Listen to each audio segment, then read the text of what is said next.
So this is meant to be where we would, in class, play a game in which you would get divided up into teams, and you'd be firms, and you would choose how much output to produce, and we see what happens to your profits over time.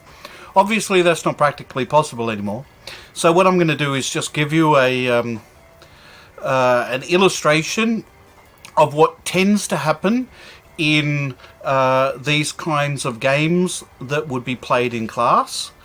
And it's not as entertaining, but you know, it's better than nothing, and maybe you'll learn something out of it, fingers crossed.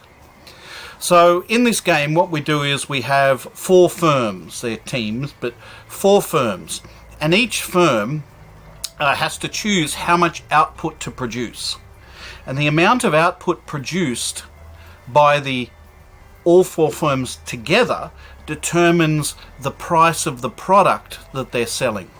But these 4 firms,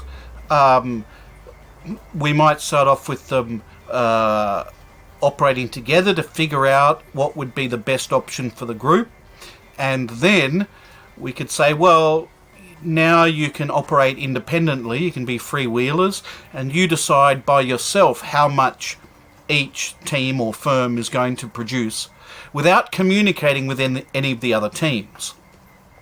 So each firm is, let's say there's 4 of them, each firm is producing exactly the same product as every other firm. There's no product differentiation and there's no marketing. The only choice you can make is how much to produce.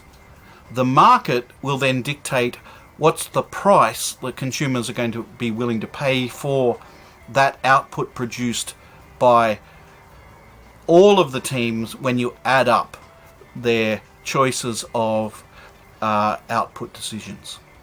So what we'll look at now is a market demand curve that all the firms face, and the average and marginal costs of each firm. So here we see the industry demand curve, and this is telling us the prices that consumers are willing and able to pay for various amounts of output produced by the 4 firms. If the 4 firms were to produce 40 units of output, then the price consumers would be willing to pay for that would be $160. If the quantity produced were 110, then the price would be 90, and so on. The blue line is telling us about the average and marginal costs. So the average cost is the cost per unit of output, and that has been fixed at $40. Similarly, the marginal cost of each additional increment of output, so the 30th unit, the 60th unit, the 100th unit, and so on, is also $40. So this is true for each of the 4 firms, and therefore is also true for the market as a whole.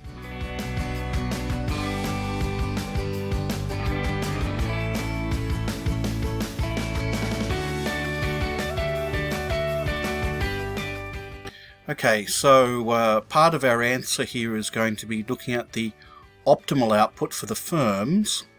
So if we're thinking about the industry as a whole, that is all 4 firms acting as if they were one big firm, we need a marginal revenue curve for this imaginary or as if monopoly. So the marginal revenue curve will be double the slope of the average revenue curve, and we can see that that's the case there. So first we want to say, what's the break-even output? Well, break-even is a quantity where the price per unit equals the cost per unit, or the average cost. So that's the intersection of the demand curve, telling us the prices consumers are willing to pay, and the average cost curve. So all the firms together would break even if they were producing collectively 160 units of output. So that means each firm would be producing 40 units of output. What about the profit maximizing quantity. Well, that's where the marginal revenue equals the marginal cost. So where's that? That's the intersection of the marginal revenue curve and the marginal cost curve, which is also the average cost curve. Here. So the profit maximizing output is going to be 80. And we can go on from that to say, well, we also know what the price is going to be. So if at the profit maximizing output, each firm would be producing 20 units of output. That is, collectively, they restrict output from 40 units each to 20 units each in order to maximize their profit. And we can see there that the price that the consumers would be paying for this limited amount of output would be $120 per unit. So we can calculate the total profit for the industry as a whole. It's going to be the price per unit minus the cost per unit. That gives us the profit per unit times the total amount of output. So that's 120 minus 40 times the output of 80. So that's $6,400 profit for the industry as a whole. And then we could divide it up between the 4 firms. That's $1,600 per firm. So far, so good. That would be the outcome if the firms cooperated or colluded to act as if they were one big monopoly.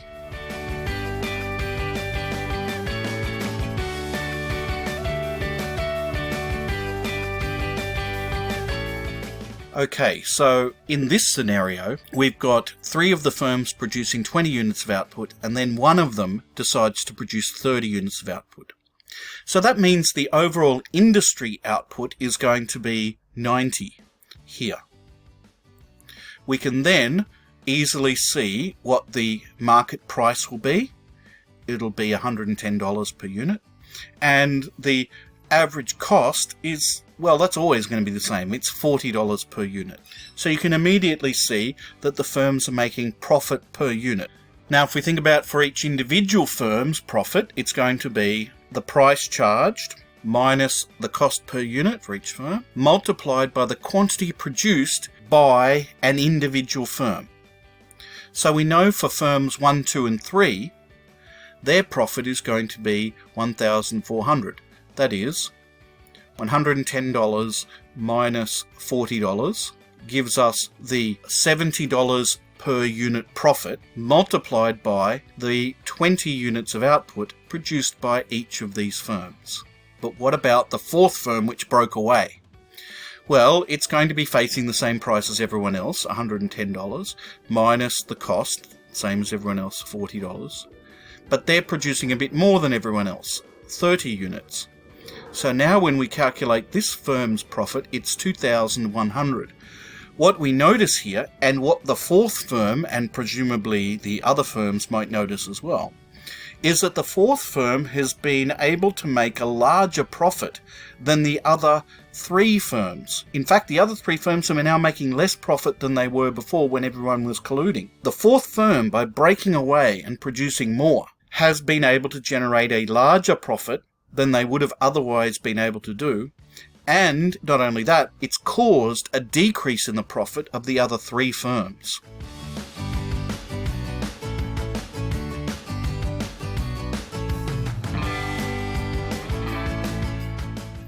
So now we've got a situation where one of the firms which was previously producing 20 units has figured out that if they produce more than everyone else, they'll be able to make a larger profit than everyone else.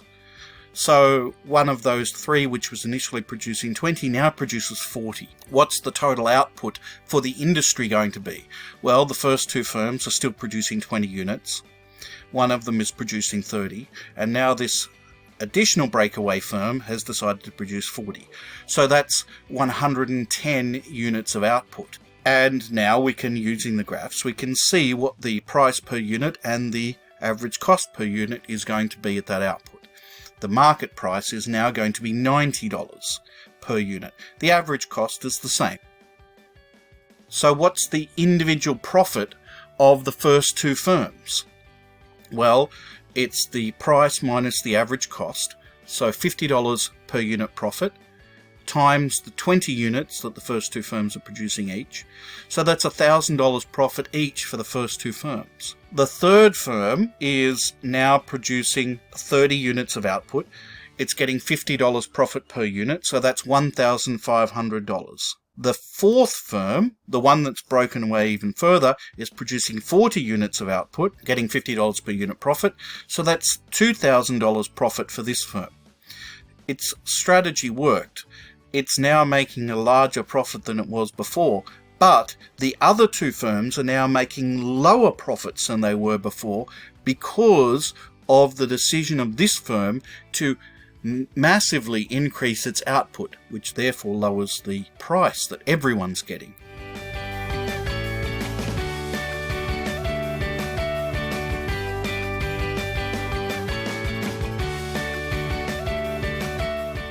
Alright, so now we're in a situation where they all produced 40 units of output. That's 160 units in total. Where's the output now? 160. The price is now $40 per unit, and the average cost, as before, is $40 per unit. So how much profit does each firm make in this case? Well, price per unit minus cost per unit gives you profit per unit of 0, multiplied by each firm producing 40 is obviously still 0 profit. Each of the firms, in their endeavour to make a larger profit than their rivals, ends up making no profit.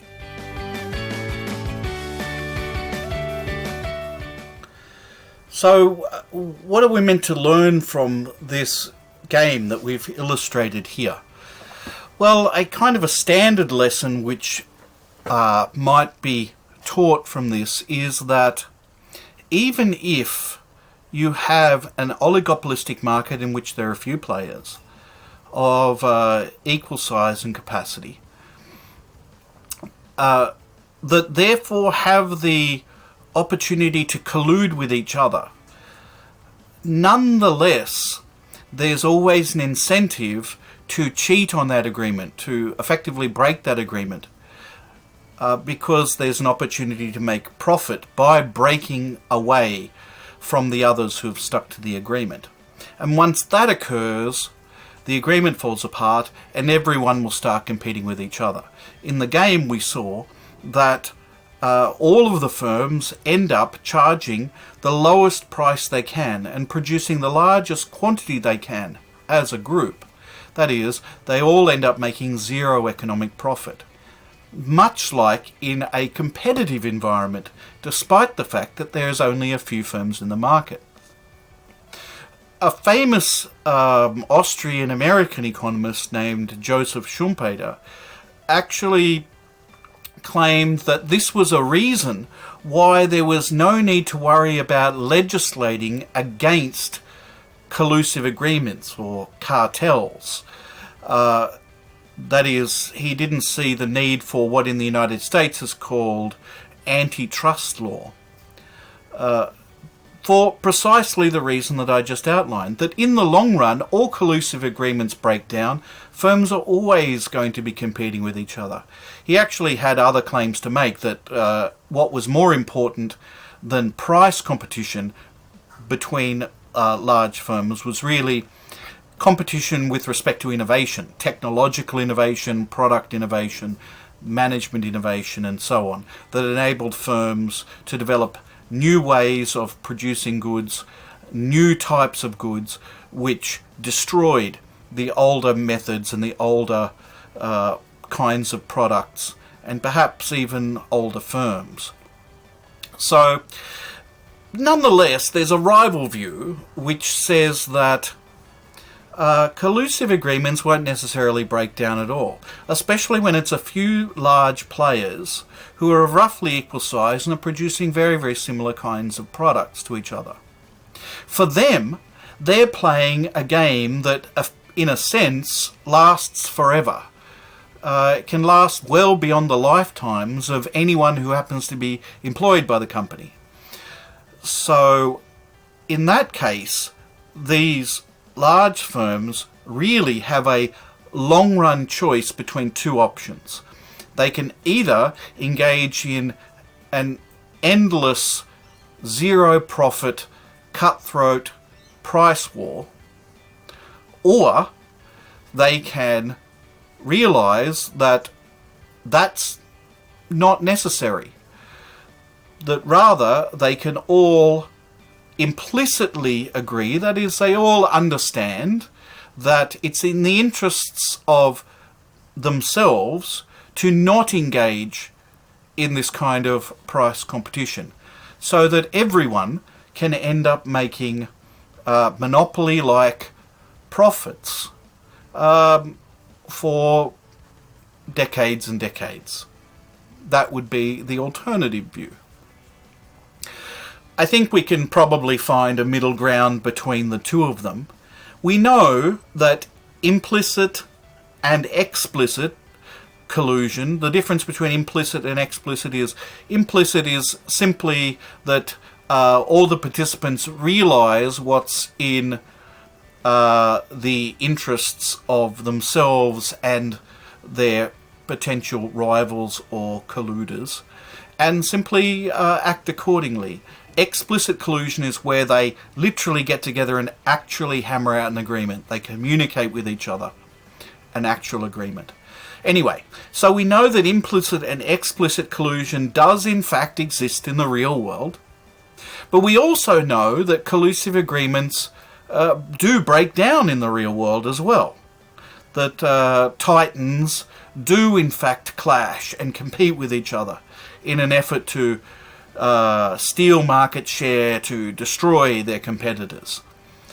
But really, it's as to which it will be, whether you will see collusion or competition in oligopolistic markets, depends very much on the particular circumstances of that market at any given time.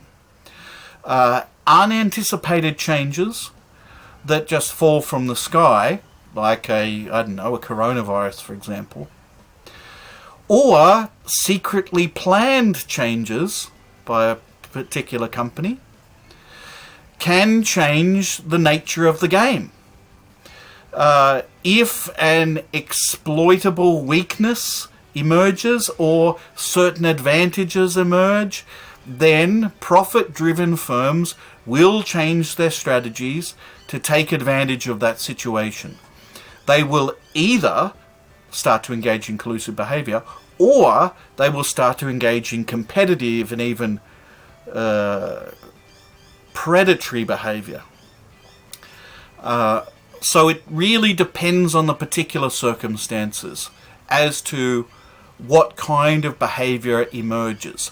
There's not overall a general theoretical framework which we can use to accurately predict what will happen in any given case. You have to look at the concrete particular facts of the situation. Alright, that'll do for me. Have a good time for the rest of your studying.